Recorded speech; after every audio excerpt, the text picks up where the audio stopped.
গুলি করে করে লাশ নামানো লাগছে স্যার।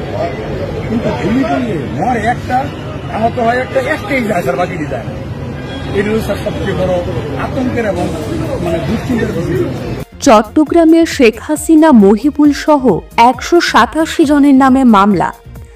ছাত্র আন্দোলনে এক যুবককে গুলি ও ককটেল বিস্ফোরণে আহত করার অভিযোগে সাবেক প্রধানমন্ত্রী শেখ হাসিনা ও সাবেক শিক্ষামন্ত্রী মহিবুল হাসান চৌধুরী সহ 187 জনের নামে মামলা হয়েছে।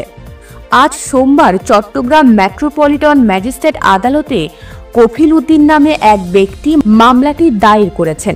তিনি আনোয়ারা উপজেলার বারখাইন এলাকার বাসিন্দা। আদালতের বেঞ্চ সহকারী নূরে খোদা তথ্যের সত্যতা নিশ্চিত করেছেন।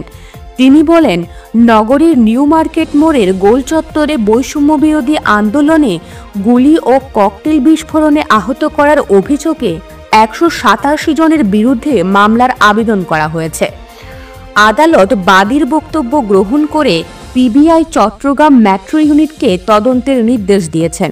মামলার অন্য আসামিরা হলেন সাবেক সড়ক পরিবহন ও সেতুমন্ত্রী ওবায়দুল কাদের, সাবেক স্বরাষ্ট্রমন্ত্রী আসাদুজ্জামান খান কামাল, সাবেক এমপি মুজিবুর রহমান, জাতীয় পার্টির চট্টগ্রাম মহানগর সভাপতি সোলেমান আলম শেখ, পিবিআই সাবেক প্রধান বনোজ কুমার মজুমদার, ডিবি প্রধান হারুন রশিদ, বিপ্লব কুমার সরকার, সাবেক পুলিশ কমিশনার সাইফুল ইসলাম, কোতোয়ালি থানার সাবেক ওসি ওবায়দুল হক, মোহাম্মদ মহসিন, জাহিদুল কবির সহ 26 পুলিশ কর্মকর্তা, চট্টগ্রাম মহানগর ছাত্রলীগের সাবেক সাধারণ সম্পাদক নুরুল আজিম রনি, সাবেক কাউন্সিলর শৈবাল দাস, ওয়াসিম উদ্দিন ও মোবারক আলী প্রমুখ।